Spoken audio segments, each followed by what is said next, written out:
March 27th at 6:02. We're going to start the curriculum meeting. In attendance is myself, Beverly Albright. Timer Bell. Kristen Thompson. Okay.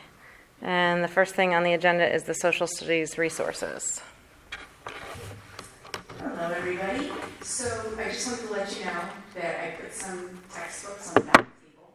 They are textbooks that the 8th grade teachers and the US 1 teachers at the high school have been looking at.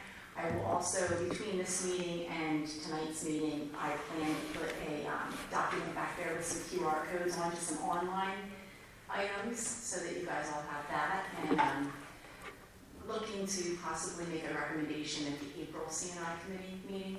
So just wanted to make sure everybody had some resources before that. Okay, sounds good. Update on summer academic connections. And that's another informational item. This is the 4th summer that it's being offered. I can't believe it's been 4 years since we've been doing that, but it's going to be similar to last year. Mrs. Hefter is leading this again, and she has tons of teacher interest, so we won't have any staffing issues. Transportation will be offered again. Something should be going out in April. And what grades does that encompass? K to high school. Oh, okay. I thought it was just primary. Okay, so, okay. And what buildings is it being held at? Depends on what school you're in? No, it'll be at the primary center. So last year it was the primary center and the high school. Okay. So it'll be again this year. Okay. And in the high school, we don't get the numbers that we get at the younger grades. But the high school is in 6th grade? So the high school will have the middle school 6th and up. Yeah. Okay. So 5th grade and up, 5th grade and down will be at the primary center? Right. Okay. So it'll be 5 through 12 at the secondary, or are you going to keep 5th? Or are you going to keep 5th at the elementary? I think as Okay. far as the last time we talked, I think it's going to be just keep the 5th grade down, because what will happen is at the high school, it will probably be where we try to have the same teachers teach those middle school age and high school kind of swap, so have the same ELA teacher teach ELA to middle school and high schoolers, because we just don't have the numbers And it goes by the grade they're currently in this year? currently in, yeah. Okay. And then if they go to the high school, they'll have to walk. They live in Birdsboro? Right. Okay. Okay. All right, and then summer professional learning. Again, just informational. Last year we piloted a voluntary professional learning sessions, and it was a huge success. We had 63 individual teachers take part in 133 sessions.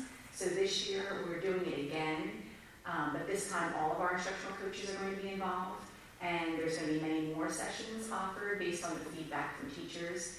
And this will also be able to support the Day 190 float that we are offering.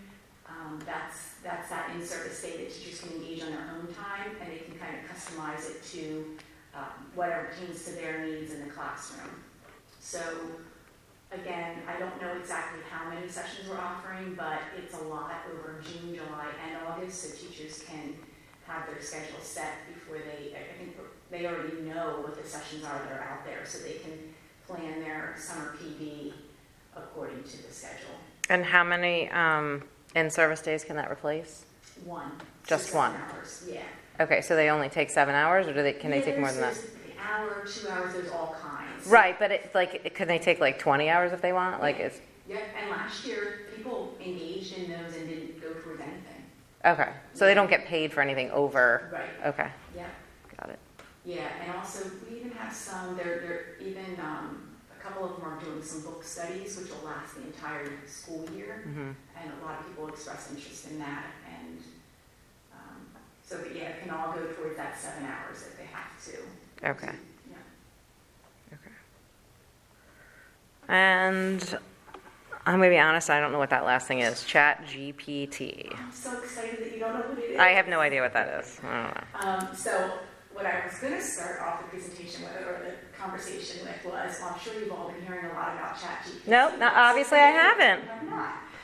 So Under a rock. it was rolled out in November-ish, and it took off extremely fast, and now it's everywhere. I don't think they anticipated it taking off this fast, but AI is artificial intelligence, and ChatGPT, GPT stands for Generated. I got it. Pre-trained. Yeah. Yeah. Got it. So there have been many articles and webinars and just informational things out there to discuss its impact in education. And I just wanted to make the board aware that we are having conversations about ChatGPT across the district, across the county, across the state, across the world, really. It is out there. We are talking about it at our BCIU networking meetings. It's basically a chatbot, and it was released in 2020, but it wasn't made publicly available until November, December timeframe.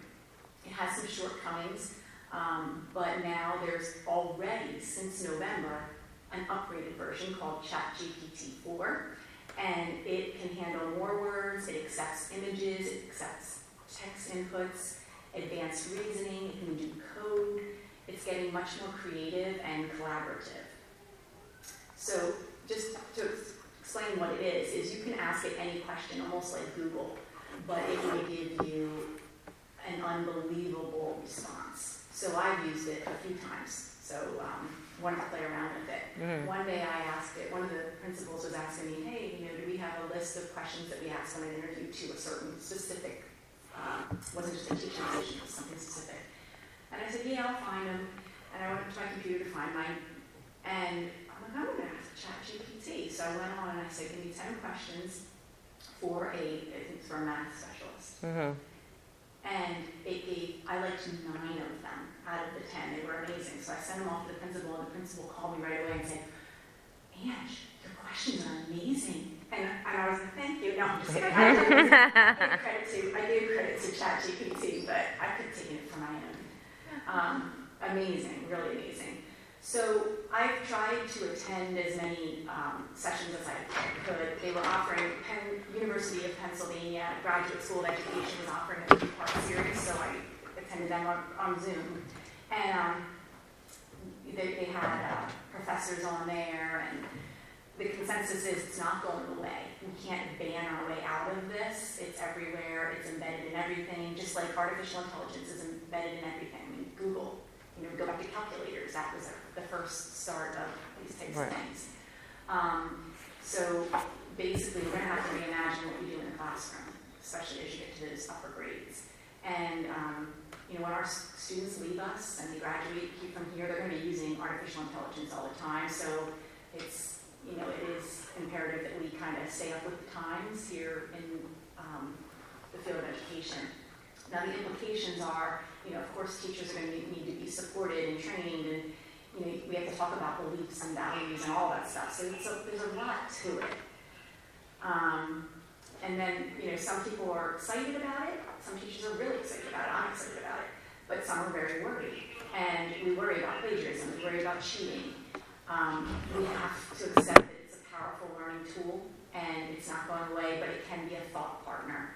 And some people worry that this development is going to replace teachers. Well, it's quite the opposite. Just because technology can replace something doesn't mean it should or that it will.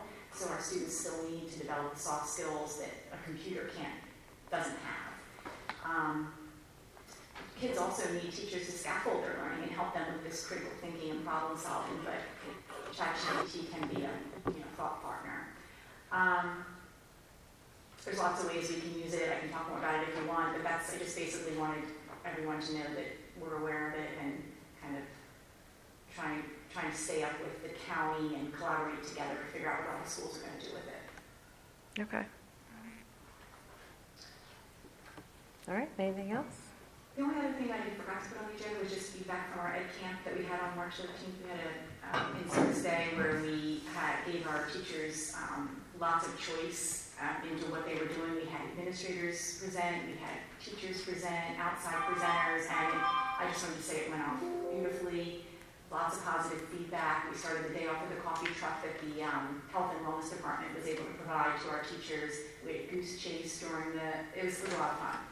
So the cool thing too was after each presentation, teachers were able to give their feedback through an evaluation. And what we're going to do with those evaluations is just take it and then apply that to next year's in-service days and see what questions they still have. And so it was a great day. Okay. All right, thank you. Anybody on the committee have anything? No? Anybody in the audience have anything? No? Okay. That concludes the CNI meeting at 6:12.